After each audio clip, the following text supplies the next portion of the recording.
মানে প্রথমে চলে আসে বাংলাদেশে হলো শিমুল ভুঁইয়া, তানবীর এবং সেলাস্তি।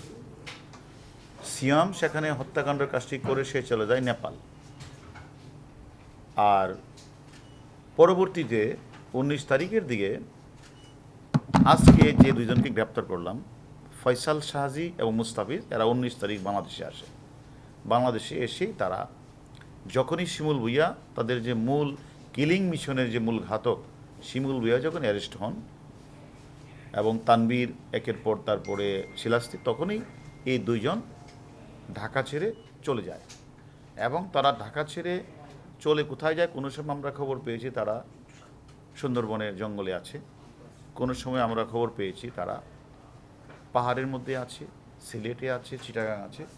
সর্বশেষ আমরা মানে আমাদের গোয়েন্দা তত্ত্ব, ডিজিটাল এভিডেন্স বিশ্লেষণ করে আমাদের টিম, একাধিক টিম, তারা যশোর, সুন্দরবন, কক্সবাজার, সর্বশেষ গত রাতের আগের দিন আমাদের টিম দুটি তারা সীতাকুণ্ডের পাহাড়ে বিভিন্ন এলাকাগুলিতে অভিযান করে।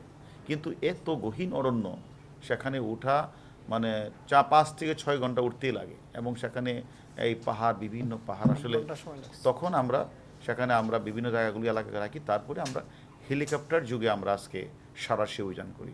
সাঁড়াশি অভিযান পরিচালনা করে এক পাকে আমার তারাকে ওই মানে যে সীতাকুণ্ড পাহাড়ের এক নিচে আরেকটি ইয়ে থেকে তাদেরকে আমরা রাতের বেলা, শেষ রাতে তাদের সন্ধান আমরা পাই এবং পরবর্তী হেলিকপ্টার অভিযান চালিয়ে আমরা সেখানে সবাই গ্রেপ্তার করি। পরে আমরা ছবি মিলে আমরা দুইজনকে আমরা পেয়ে যাই এবং দুইজন হচ্ছে এবং ওই যে সঞ্জীবা গার্ডেনে শিমুল ভুঁইয়ার সবচেয়ে কাছের মানুষ, যাকে দিয়ে শিমুল ভুঁইয়া এইখানে যে মানে আমাদের আনোয়ারুল আজিম এমপি সাহেবকে ডেকে নেওয়া, ভিতরে আনা, এই যে হত্যাকাণ্ডের কাজটি করে টুকরা টুকরা করে বিভিন্ন জায়গায় পাঠিয়ে দেওয়া, মানে পৈশাচিক নির্যাতায় মানে তারা গুম করার উদ্দেশ্যে বিভিন্ন জায়গায় ফেলে দেওয়া, এই কাজটি তারা সম্পন্ন করেছেন। তাদেরকে আমরা গ্রেপ্তার করেছি। এখন আমরা জিজ্ঞাসাবাদ করব, জিজ্ঞাসাবাদ করে